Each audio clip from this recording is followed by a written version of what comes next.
Good day mga moms and everyone! Punta tayo ngayon mamitas ng munggo sa bukid. Ayan, nandito na kami mga moms at kasama ko si nanay at tatay. Siyak lang ti agburas nga mang payok dito may isa nga sinilong tapos da tatay naman is dun sa kabila. 4 ng hapon na pala ako nag-start. Syempre, set up muna natin yung ating video. Simulan natin mamitas dun sa corner ng Pilapil. Once a year lang po ang pagtatanim ng munggo dito sa amin. Kaya naman pag harvest time na, marami talagang masisipag na namimitas ng munggo. Syempre, additional income din mga moms, di ba po? Sipag-sipag lang tayo kahit mainit, basta magkaroon lang tayo ng kita. Hindi na muna pala kami nag-rolling ng buko juice, pero nagdi-deliver pa rin po kami ng bottle pagkatapos namin mamitas ng munggo sa umaga. Mga moms, munggo pala ni tatay itong pinagpipitasan ko ng munggo.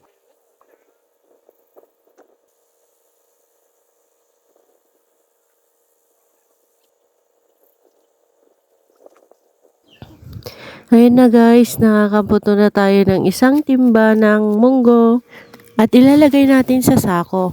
Malaki tong sako na kinuha ko, pang 5 to 6 na timba bago siya mapuno.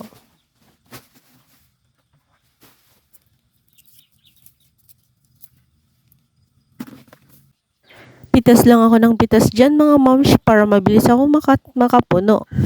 Dumating pala si Papa Wyatt kaya ayan, meron akong kasama mamitas ng munggo.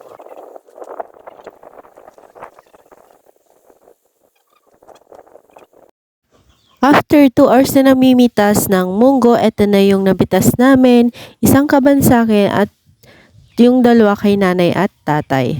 Bukas na naman ulit, kinaumagahan, ayan, pupunta ulit ako mamimitas ng munggo. At this time, meron na akong mga kasamang mamimitas. Ayan, sila, ang dami nila. 17 people yung mamimitas ng munggo sa munggo ni tatay.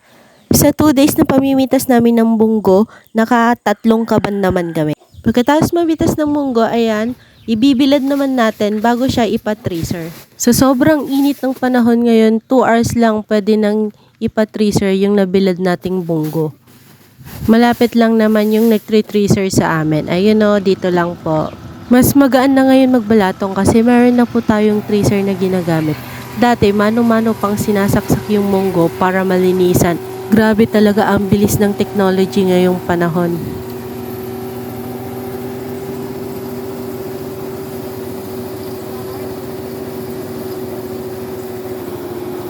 Ayun o, nga ba ng pila?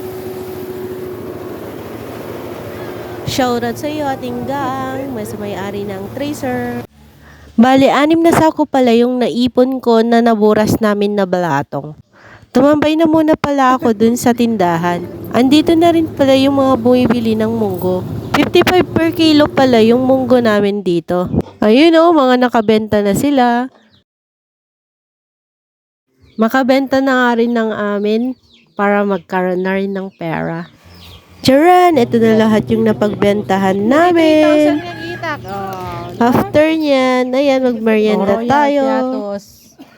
Yun lang po. Thank you for watching. Bye-bye!